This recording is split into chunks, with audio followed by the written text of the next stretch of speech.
አልጋን ተሸክመ ሂድ ያለ ማን ነው? አይሳው ሰው ግን አይገርም እንዴ? በጣም ይገርማል። እንግዲህ ማናዳነህ እንኳን እግዚአብሔር አተረፈ እንኳን ካልጋህ የተነሳ 3 ወር አይደለም እኮ የተኛው 38 ዓመት ነው የተኛው። እና በቤተ ሳይዳ የድነት ውሃ ለመጠመቅ እዚያ ሲጠባበቅ ነበር የሚኖረው ሰው የለኝም በማለት እንደሚናገር መጽሐፍ ቅዱስ ይናገራል በዮሐንስ ወንጌል ምዕራፍ 5። ከዚህ በኋላ ምን አሉ? ማን ነው በሰንበት አልጋህን ተሸክመ እንድትሄድ ያደረገ? አሁን የነሱ ሐሳብ ካልጋው ጋር ነው። የነሱ ሐሳብ ከመሸከሙ ጋር ነው እንጂ ከመዳኑ ጋር አይደለም። የእግዚአብሔር ሐሳብስ የሰው ልጅ ከመዳኑ ጋር ነው። ከዚህ በኋላ ለምን ይህን ታደርጋለህ ብለው አጣሉት፣ አካሰሱት። መጨረሻ ጋር ይህንን የማደርገው አባቴ እንደነገረኝ አባቴ እስከዛሬ ይሰራል እኔም እሰራለሁ አላቸው። ከአባቱ ትክክል መሆኑ እግዚአብሔር አብን እያመለኩ እግዚአብሔር ወልድን አንቀበልም። አባት ልጅ የሌለው አባት አለ አለ እንዴ? ልጅ የሌለው አባት የለም። አባት የሌለው ልጅ የለም። እናት የሌለው ልጅ አለ? ልጅ የሌለው እናት አለ? የለም። እዚህ ላይ እመቤታችንን ከኢየሱስ ክርስቶስ ነጥለው ክርስቶስ ክርስቶስ ኢየሱስ ኢየሱስ የሚሉትን እዚህ ላይ ቀስታቸዋል። ምን ይላቸዋል? እናት የሌለው አባት፣ እናት የሌለው ልጅ፣ ልጅ የሌለው እናት የለም።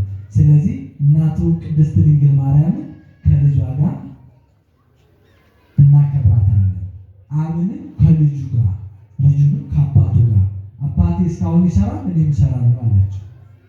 እኔም እሰራለሁ። ምን እሰራለሁ አለ? እሰራለሁ።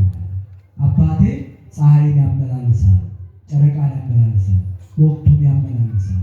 አባቴ ድሮ የሰራውን እኔም አሁን እሰራዋለሁ፣ ከአባቴ ጋር አብሬ እሰራ ነበር ብሎ አላቸው። ይህን ካላቸው በኋላ አባቴ ይላል አሉና እንደገና ከሰሱ። አባቴ ለምን ትላለህ አሉት። እግዚአብሔር እኮ አባቱ ነው። አብ ብለው አባት ብለው እያመለኩት ግን ልጁን ደግሞ ልጅ አይደለም ማለት። የዚያን ሰዓት ምን አላቸው? እኔ የራሴ የሆነ ነገር የለም ከአብ ያገኘሁትን እሰራለሁ እንጂ አላቸው። ይህ ሊሆን ገቢረ ዘእምአብሔር የብቻውን ወልድ የሚሰራው ስራ የለም ብሎ ነገራቸው። ይህን ሁሉ ጥያቄያቸውን በመልስ ምት መታቸው። ከዚህ የበለጠ አሳያቸዋለሁ አላቸው። ሙታንን ሳስነሳ ሙታን ሕያውን ሳደርግ አሁን በሽተኛ ስፈውስ ነው ያያችሁ አይደል አላቸው። አባቴ በኤልያስ አድሮ አንድ ምሁት በኤልሳ አድሮ አንድ ሁለት ምሁት እንዳስነሳ እኔም የኢያኢሮስን ልጅ የዕለት ሬሳ ወልደ መበለትን አልዓዛርን የ4 ቀን ሬሳ አስነስቼ አሳያችኋለሁ፣ ገና ጉድ ታያላችሁ አላቸው። ከዚያ ቀጠል አሁንም አለ ግዛት ሁሉ ፍርድ ሁሉ የኔ ነው አላቸው። ፍርድ ሁሉ የኔ ነው አላቸው። ታይቶ መፍረድ ታይቶ መግዛት ለኔ ተሰጠኝ አላቸው። እስመ አርሰይ ይኩን አላ ኩሉ ኩነኔ ወአፍ ይውላችሁ አብ አይፈርድም፣ ፍርዱን ሁሉ ለልጁ ሰጥቶታል። ምን ትሆናላችሁ? ከመ ኩሉ ሰብእ ያክብርዎ በከመ ያክብርዎ ለአብ ወዘስ እያከብርዎ ለወልድ እያከብርዎ ለአብ። ዓለም ሁሉ አብን ወላዲ ብሎ እንደሚያምንበት ወልድን ተወላዲ ብሎ እንዲያምንበት ምን አደረገው? ታይቶ መፍረድን ታይቶ መግዛትን ለልጁ ሰጥቶታል። ገና እፈርድብሃለሁ አለ። ይፈርድብሃል፣ ገና እፈርድብሃለሁ አላቸው። የዚህ ሰዓት ሰጣለ።